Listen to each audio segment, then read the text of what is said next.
Estamos de volta e bora saber com quem o Vini conversou no nosso Ponto Entrevista? Olá, seja muito bem-vindo ao Ponto Cultural Entrevista. Documentar, arquivar e conservar obras são atribuições que fazem parte do cotidiano do profissional responsável por conduzir projetos para museus e exposições. E para contar mais sobre esse mundo, trouxemos Patrícia Cruz. Ela que é diretora de cultura e museóloga e vai conversar com a gente sobre o tema Histórias da Região, Jacareí em Foco. Patrícia, muito obrigado pelo aceitar o nosso convite. Um prazer ter você aqui. Muito obrigada pelo convite, um prazer estar aqui com vocês. Falar um pouco da nossa cidade é sempre muito importante, né? Bacana demais. Patrícia, perguntar para você, para a gente iniciar o nosso bate-papo, qual a diferença para a gente entender da função de um historiador para um museólogo? A principal função, eu diria que o historiador, ele faz a pesquisa, né? Então, ele vai nas fontes, trabalha com essas fontes e faz o que a gente chama de elaborar o conhecimento histórico.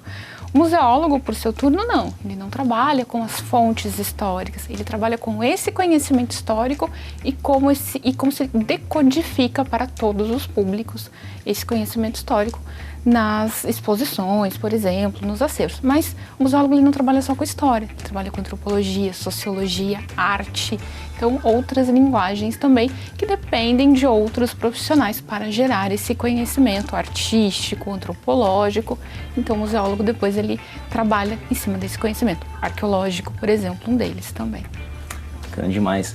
E agora, falando um pouquinho mais sobre a fundação de Jacareí, mais propriamente do que é popularmente falado, o que é de fato uma constatação histórica? O que é de fato histórico dos acontecimentos que a gente teve na nossa cidade? Que a gente pode observar assim, que até você poderia comentar com a gente.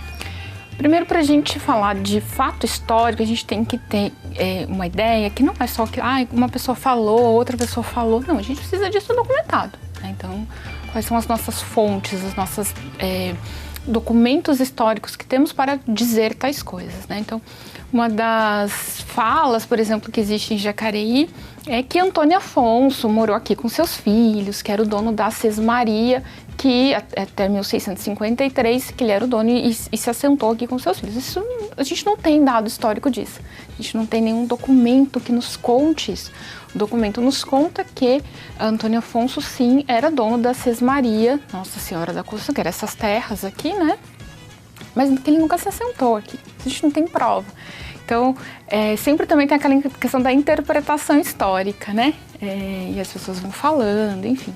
Inclusive, a gente tem até um hino que deu origem a essa falar, né? Que Antônio Afonso aqui esteve. Mas não, a gente não tem essa prova histórica. Sabemos, sim, que ele era dono das terras. Mas Jacareí foi fundada como vila, né? Em 1653, em 22 de novembro. Um outro dado, que a gente tem isso provado. Só que também Jacareí comemora o aniversário da cidade, dia 3 de abril. Dia 3 de abril é o dia que ela foi levada à cidade, em 1849. Temos isso como um dado histórico. Então, às vezes, existem algumas confusões, né, entre o que fala-se e o que você tem de prova histórica mesmo. Então, em Jacareí a gente brinca, Jacareí tem 2 aniversários, né? Por isso, é igual aquelas, antigamente, tem muito isso. A pessoa tinha um registro, mas o registro foi depois. E o aniversário, então a pessoa fica com 2 aniversários.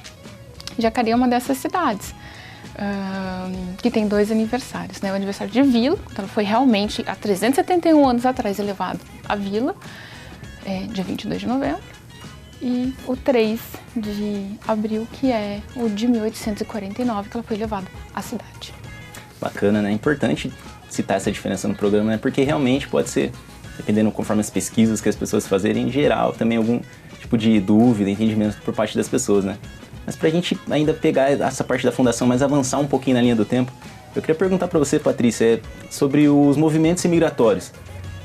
Como que se deu a nossa Jacareí contemporânea e sobre a perspectiva dos movimentos migratórios? Como que funcionou isso e quais foram as principais influências que tiveram dentro disso? Primeiro que foi ainda hoje, Jacareí é uma cidade que tem uma grande influência dos imigrantes e imigrantes, né? Porque a imigração em Jacareí, ela começa em 1890, os primeiros sírios libaneses começam a chegar aqui, por exemplo. Mas também, por exemplo, a Júlia, que é uma pesquisadora, ela trata da imigração japonesa em Jacareí. E ela fala uma coisa bem importante, que Jacareí, ele não recebeu, não foi a cidade principal qual essas pessoas vieram morar. Essas pessoas vieram já de outras cidades do Brasil, para a qual elas imigraram e depois migraram para Jacareí. Foram trabalhar, no caso da colônia japonesa, né? Os japoneses foram trabalhar com a questão agrícola e foram fundamentais no abastecimento do mercado, das lojas na cidade, né? Então, Jacareí estava em plena expansão industrial, né? Os japoneses chegam em Jacareí em 1927, os libaneses haviam chegado em 1890. Então, a gente tem aí esse período de muita urbanização e industrialização em Jacareí. Os japoneses, apesar de não atuarem na industrialização, atuaram no abastecimento dessa industrialização, né? Assim como os libaneses atuaram no comércio. Assim, a gente tem essas linhas, né? E pessoas muito importantes dessas colônias que saíram e fizeram diferença na cidade. Prefeitos, empresários, enfim, que contribuíram para o desenvolvimento da cidade. E a gente também tem na nossa cultura influências, né? Isso é visível, por exemplo, na gastronomia. Jacareí tem uma gastronomia muito forte na venda das pastas árabes, enfim, isso tá no comércio, tá na mesa das pessoas também, né? Então, é bem importante, marcou muito e vem marcando, né? A gente ainda tem a vinda de muitos libaneses ali pelos anos 90, de 1990 ainda. Então, durante esses 100 anos, a imigração libanesa continuou. E como que ela se dá? Ela não se dá de grandes grupos chegando, são famílias. Então, uma família conta para outra, vem para Jacareí, que tem possibilidade de trabalho. E no começo, eles vinham não com a ideia de ficar, se assentar. Não, a ideia era enriquecer, né, trabalho, e depois voltar para a terra natal. Com uma grande maioria, isso acabou não acontecendo. Se assentaram aqui. Em muitos casos chegavam, por exemplo, no Porto de Santos, eram levados para hospedaria em São Paulo, no Brás, e depois alguns direcionados para cidades. Por fim, outros vieram para Jacareí. É bem interessante ver isso também. Uma coisa que acho que a gente percebe mais comumente, né, são as feiras, né? A gente vê a manifestação disso, a gente pode ver a cultura da venda das frutas, né, a cultura das vendas dos alimentos. Acho que até mesmo o pastel é uma marca bastante registrada nossa, o bolinho caipira. Então a gente consegue perceber isso dessas influências migratórias e também do que é da nossa região, né? Do que a gente tem de fato aqui, que é o forte, né? Jacareí tem essa característica de ser cidade bem diversificada, né, em termos de cultura. Então você tem aí vários povos que fizeram Jacareí e fazem Jacareí. E o bolinho caipira, a gente brinca que ele é um bolinho que cada um foi colocando alguma coisa. Então veio o indígena e colocou peixe, veio o português e fritou, veio outro e cada um foi fazendo uma coisa, e hoje a gente tem essa iguaria que é patrimônio do nosso município. E assim com outros, você falou das feiras, né, e das festas também. Jacareí tem instituído no calendário a festa árabe, a festa italiana e a festa dos imigrantes, a festa japonesa. Também são festas já tradicionais da cidade, né? Então a gente vê o quanto essa cultura está solidificada no município. Foram, enfim, diferentes contribuições, né, que ajudaram nessa formação. Sim. Patrícia, agora uma dúvida pessoal minha, uma curiosidade pessoal. O local que hoje nós conhecemos como MAV, ele sempre foi um local de preservação histórica? Há 40 anos, sim. Nos últimos 40 anos, sim, né? O MAV, ele é um prédio que foi construído em 1857 e ele serviu como casa de um alferes da Guarda Nacional, que era o João da Costa Gomes Leitão, traficante de pessoas e escravocrata, enfim.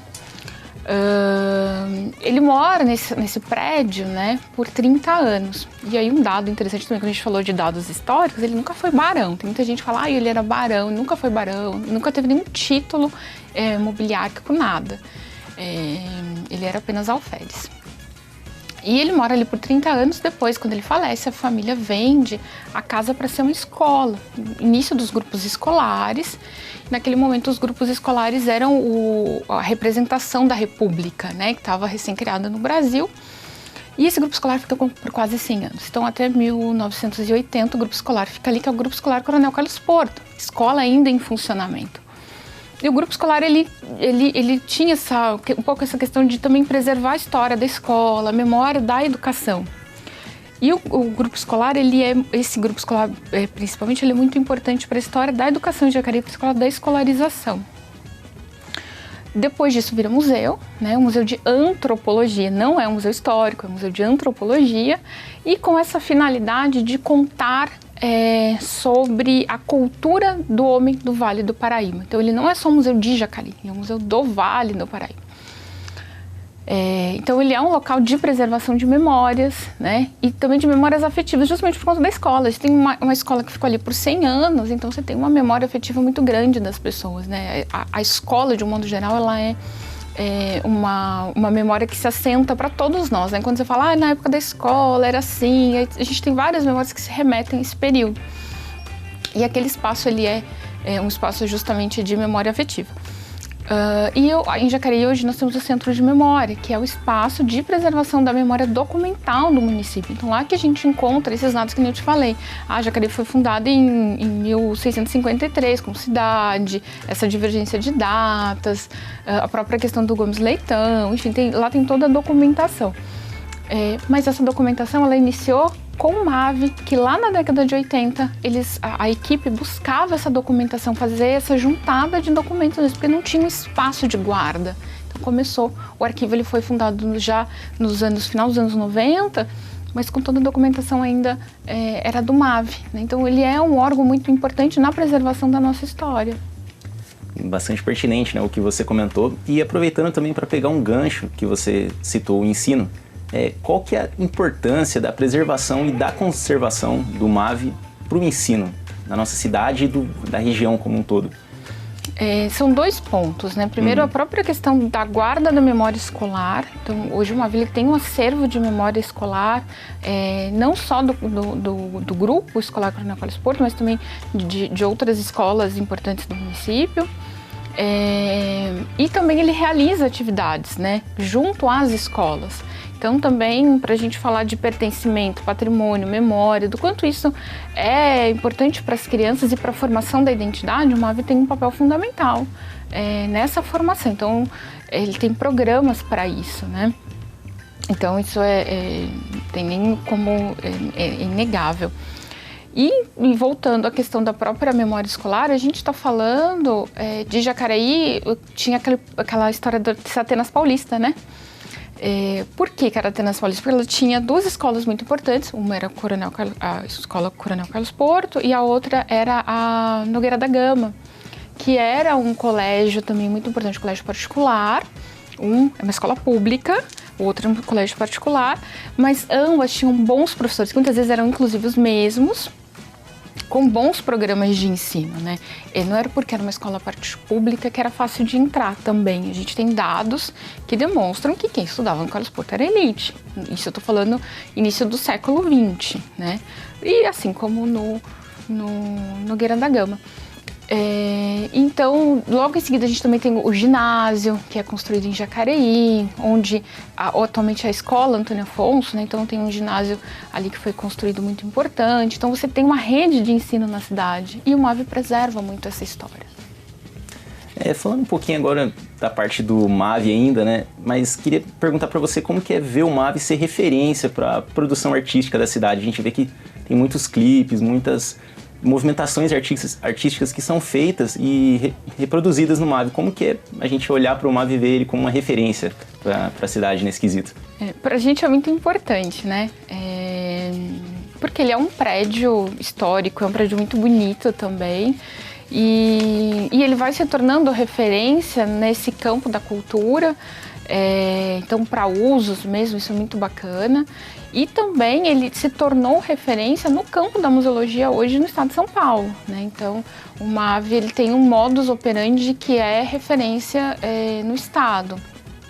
Então, isso também é muito importante para Jacareí, né? Você ter um museu de antropologia com essa perspectiva regional que desenvolve estudos, pesquisas, isso também é muito importante. Patrícia, caminhando agora para o final da nossa conversa, eu queria perguntar para você o que foi conversado lá no início, o que a gente pode ver, o que a gente consegue perceber nos dias de hoje de preservação dos costumes dos povos que participaram do crescimento da cidade e o que a gente consegue enxergar nos dias atuais, o que ainda é praticado, enfim, quais que são esses costumes que a gente que nós podemos ver hoje em dia? Olha, em Jacareí a gente tem algumas festas tradicionais, né? E uma festa, por exemplo, a festa da Carpição, é uma festa muito tradicional que data de já pelo menos 2 séculos atrás. Mas nós temos, acho que a maior referência que a gente tem né, e a referência indígena, principalmente, eu diria, que está no nosso bolinho caipira. Seria a principal referência. Mas uma coisa interessante também são os caminhos da cidade, né? Então, por exemplo, ali onde hoje é a Praça do Rosário, aquela rua 15 de novembro, ela é a primeira rua de Jacareí, praticamente. Então, essas rotas, né, elas se mantêm desde a época dos bandeirantes, enfim. Então, essas pessoas foram abrindo esses caminhos e a gente utiliza até hoje. Então isso também é bem pertinente, o quanto que a gente traz, né, dos nossos antepassados jacarienses, né, o que por aqui passaram. Como a gente acaba brincando, né, como se fosse o caminho da roça, né, mas não deixa de ser porque a gente passa pelo mesmo caminho que os nossos antepassados passaram. Sim, né? exatamente. Patrícia, queria agradecer demais a sua participação, foi extremamente esclarecedor para a gente falar desse tema e também trazer essa abertura na questão da museologia e falar um pouquinho da história da nossa cidade. Muito obrigado. Que agradeço, para mim é sempre um prazer falar de museologia e muito obrigada pelo convite. Obrigado, a gente que agradece. Pessoal, chegamos ao fim da nossa entrevista, mas você pode assistir novamente esse bate-papo pelo YouTube da TV Câmara Jacareí. Aproveitem também para deixar sugestões para os próximos programas. Até a próxima, valeu! Valeu, Vini! Pessoal, nosso programa chegou ao fim, mas você sabe que pode assistir novamente lá no YouTube da TV. Sigam a gente nas redes sociais. Tchau, tchau!